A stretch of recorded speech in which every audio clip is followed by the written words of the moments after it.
नওগাঁর মান্দায় ২০০ বছরের কালী মন্দির পুনরায় উদ্বোধন।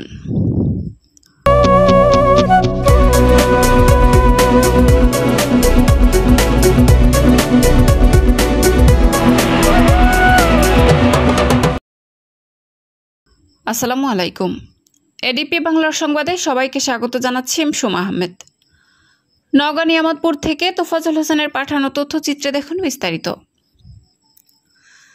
প্রায় ২০০ বছরের পুরনো শ্রী শ্রী জয় কালীমাতা ও শ্রী শরৎ কালী মন্দিরের সংস্কার শেষে পুনরায় উদ্বোধন করা হয়।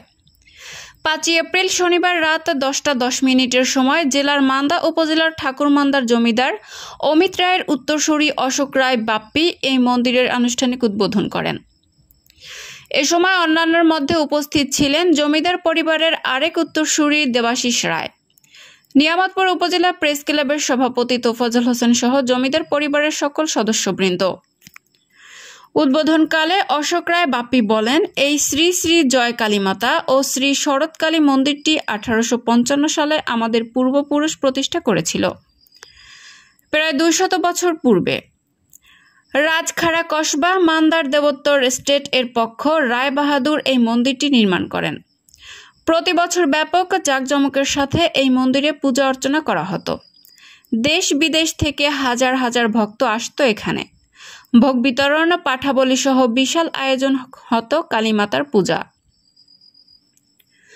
কিন্তু ১৯৫০ সালে জমিদারি প্রথা বিলুপ্তির পর সরকার সমস্ত সম্পত্তি কবজায় নেওয়ায় বন্ধ হয়ে যায় মন্দিরের সেই কার্যক্রম।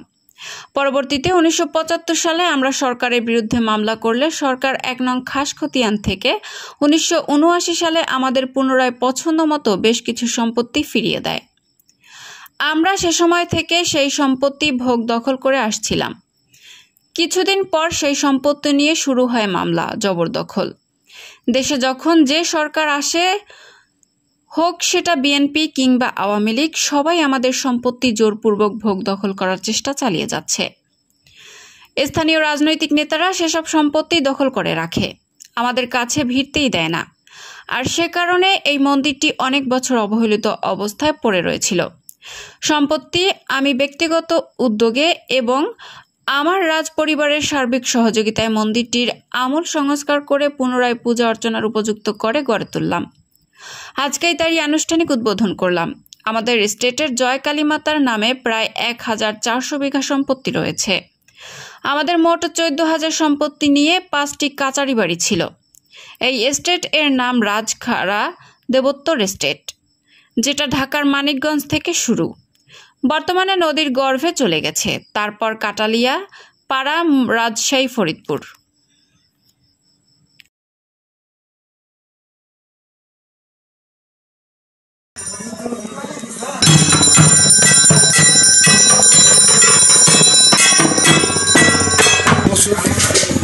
আমাদের হচ্ছে প্রতিষ্ঠাতা কালী, এটা রাজখাড়া দেবোত্তর স্টেটের পক্ষে আমাদের ৬ রায় বাহাদুর।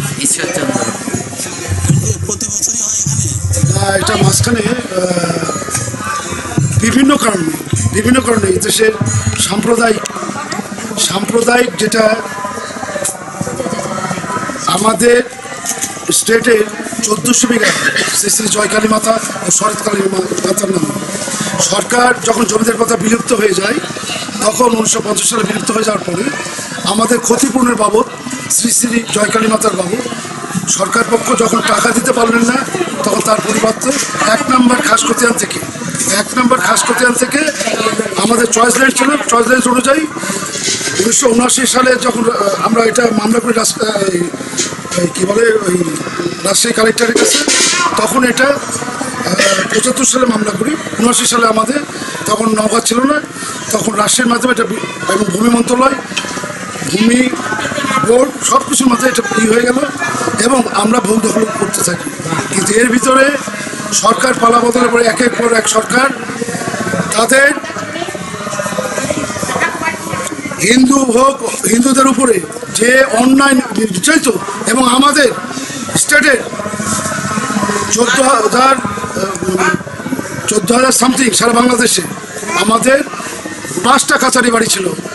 আমাদের ফরিদপুর, রাজকারা দেবোত্তর স্টেট, যে স্টেটটার নাম হচ্ছে রাজকারা দেবোত্তর স্টেট, যেটা হচ্ছে ঢাকার মানিকগঞ্জ থেকে শুরু, যেটা নদীতে চলে গেছে, তারপর কোটালিয়াপাড়া, তারপর রাজশাহী, তারপর এই মান্দানিয়া উত্তরে সহ, তখন আমরা ভোগ দখল করতে পারি। এর ভিতরেই বিভিন্ন জনতা, যে সরকার যখন আসে ক্ষমতায়, আমাদের এই 1400 বিঘার মধ্যে যত সম্পত্তি আছে, একটা সম্পত্তির ভিতরে না বিএনপি না আওয়ামী লীগ কেউ আমাদের করতে দেয় না, প্রবেশ করতে দেয় না। জীবনের হুমকি, মারা দেওয়ার হুমকি, বিভিন্ন রকম ভাবে যত সব এখানে যত কিছু আছে এই দেশে চলছে, এইসব হিন্দুদের উপর ভয় দেখানো হচ্ছে, অস্ত্র করা হচ্ছে। যা বিএনপি করে গেছে, আওয়ামী লীগ যা করে গেছে 2015 বছরে, এখন আবার শুরু হয়ে গেছে সব বিএনপি নামক